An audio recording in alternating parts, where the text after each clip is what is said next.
Hello, hello. Hello, hello. Woo. Are we live? Yeah, we are live.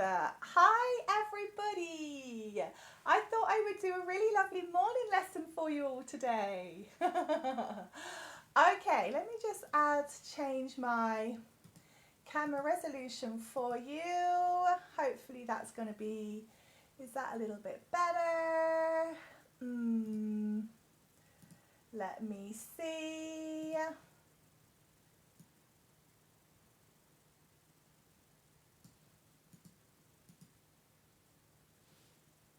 Oh, we've gone to 420. Okay, great. Okay, everybody. Can you hear me okay? Just checking, can everybody hear me okay? Ooh. Okay, wonderful. Great.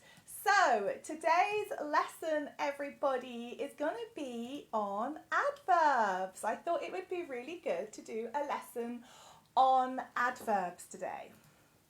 So let me get my things up. Oh, and before I do anything, I'm just going to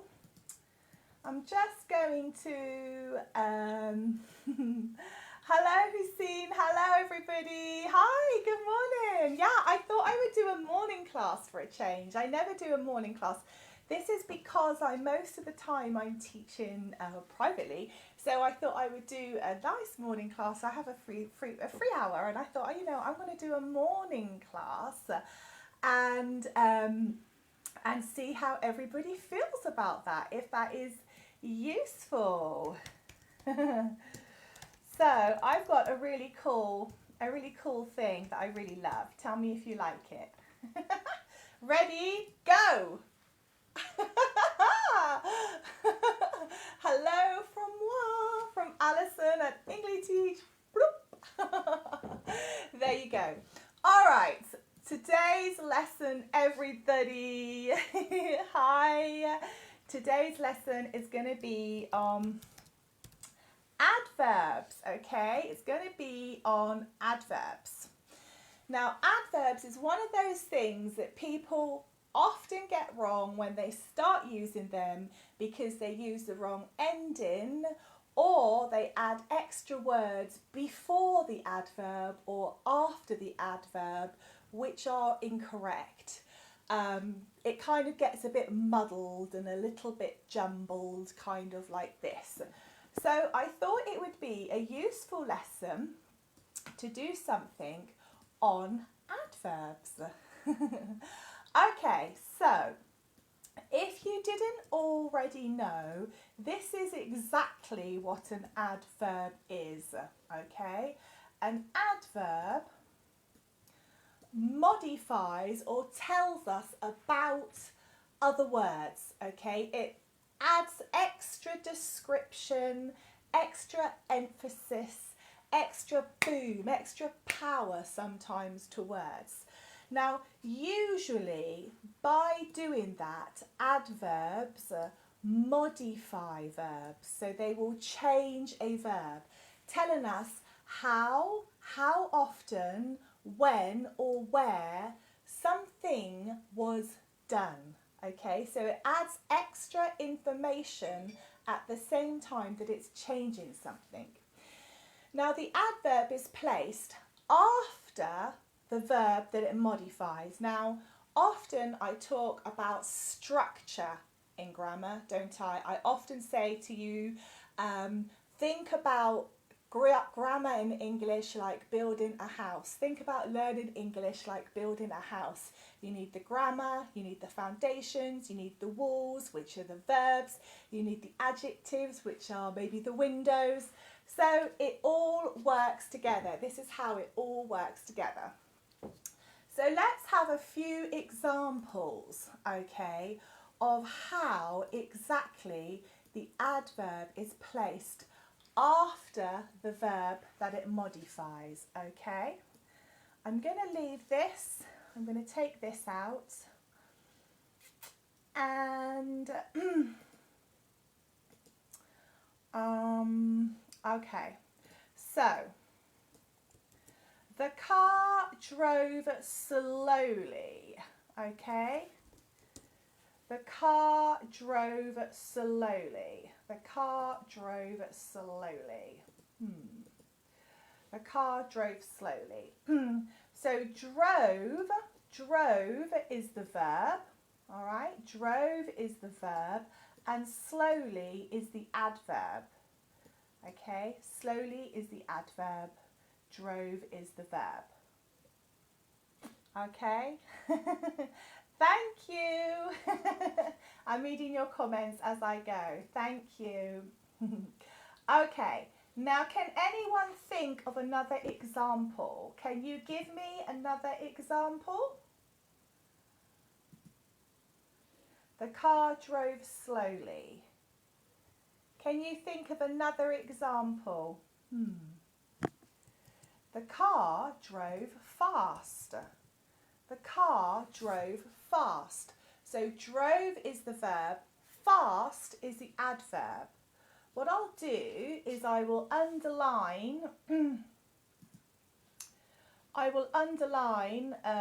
the adverbs.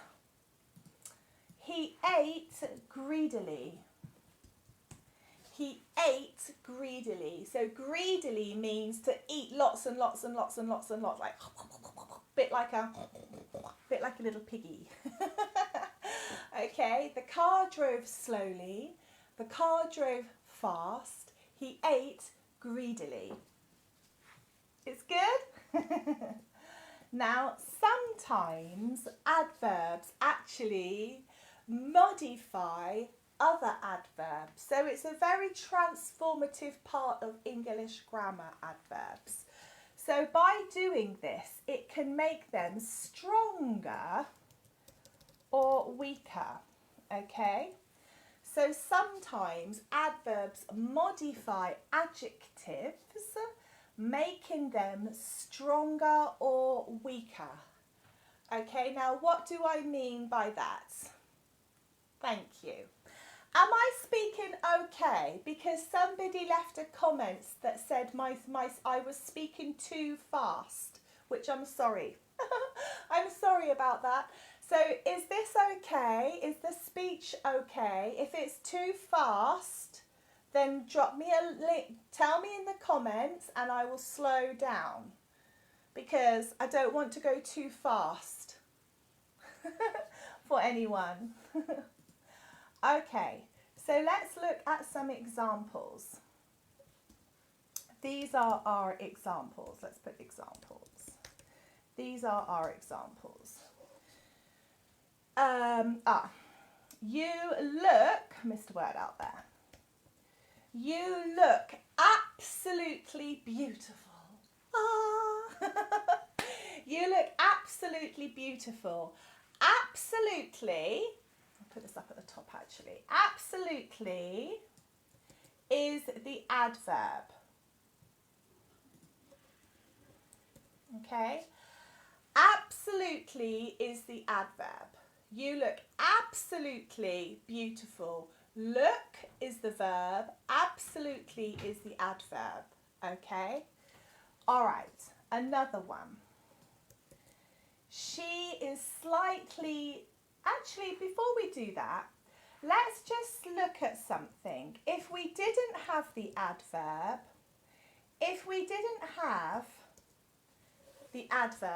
if I just said, you look beautiful, that's nice. But if I say you look absolutely beautiful, it's better, it's more, it's really emphasising what you want to say.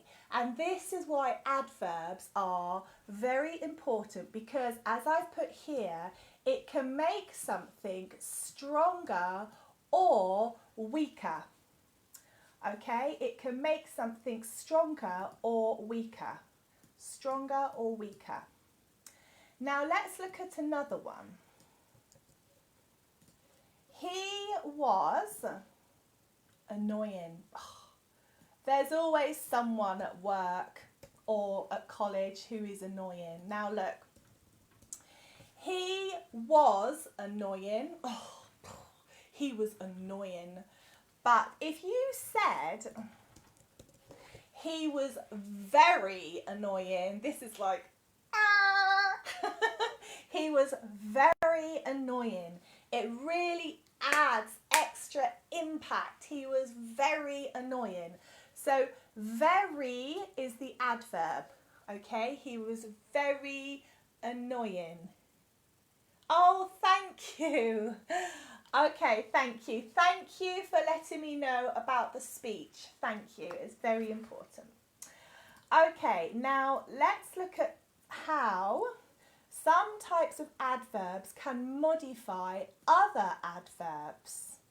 Okay, so some types of adverbs can modify other adverbs. Okay, now this can, like I said, it can change an adjective to make it stronger or weaker. We can do the same. So one adverb can be used to modify. So modify means to change, okay? To change other adverbs. So this is quite unique because in one sentence, a verb, you can't use a verb to change another verb. You can't use a noun to change another noun, but you can use an adverb to change another adverb. So using adverbs in your everyday English is very good because it's very reflexive. You know, you can bend it and change what you want to say in lots of different ways with a good repertoire, so a good knowledge or a good vocabulary of adverbs.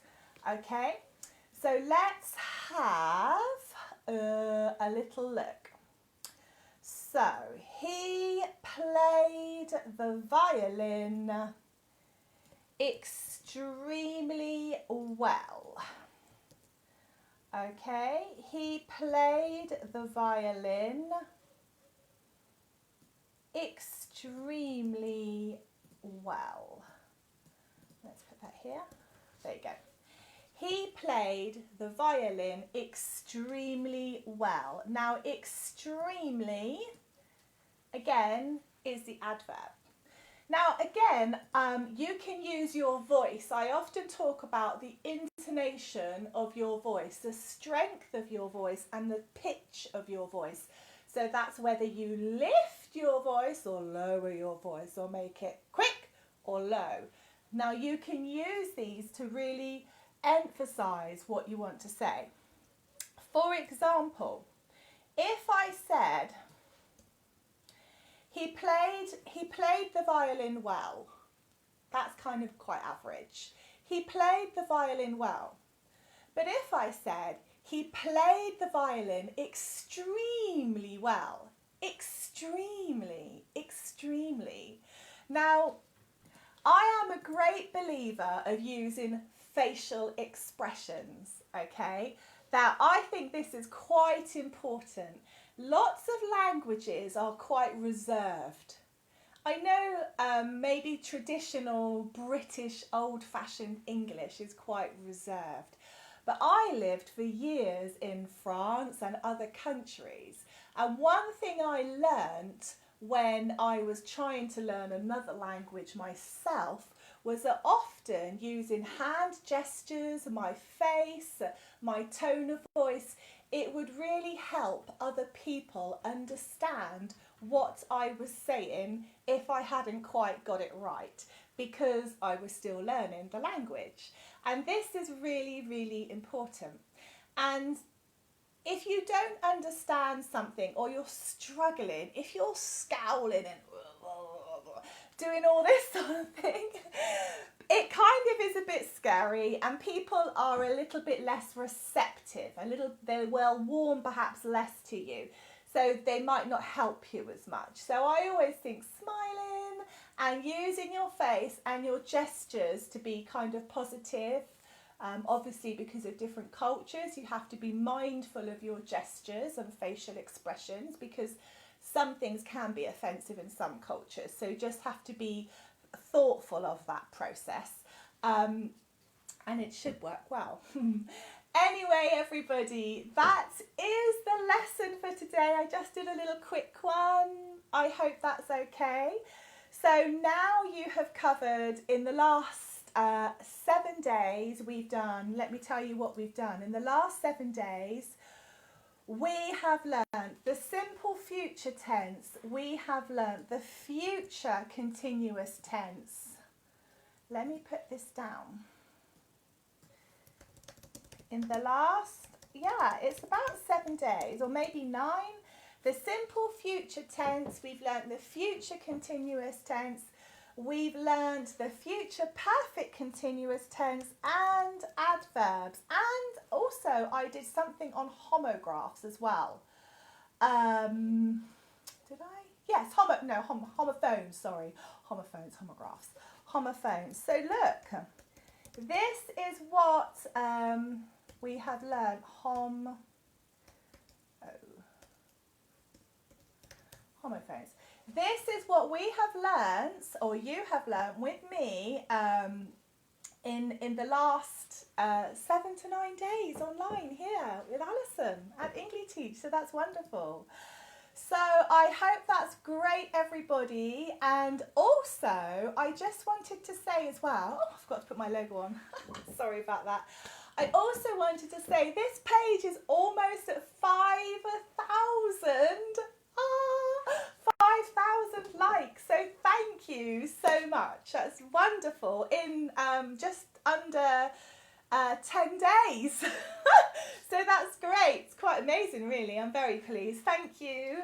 Anyway, have a wonderful day, and I will see you again very, very soon at Engli-teAch to carry on learning. And don't forget also actually to go along to the website to get your free book. You can get a free book that I wrote about how you can learn English, or the things you can do to learn English faster and better. It's written by me. It's an easy read. And also I've had the website translated with a special thing. So whatever language you speak, you can now translate the entire website in your language. Apart from my English videos, of course. Anyway, thank you everybody and have a wonderful day. Speak to you soon. Goodbye.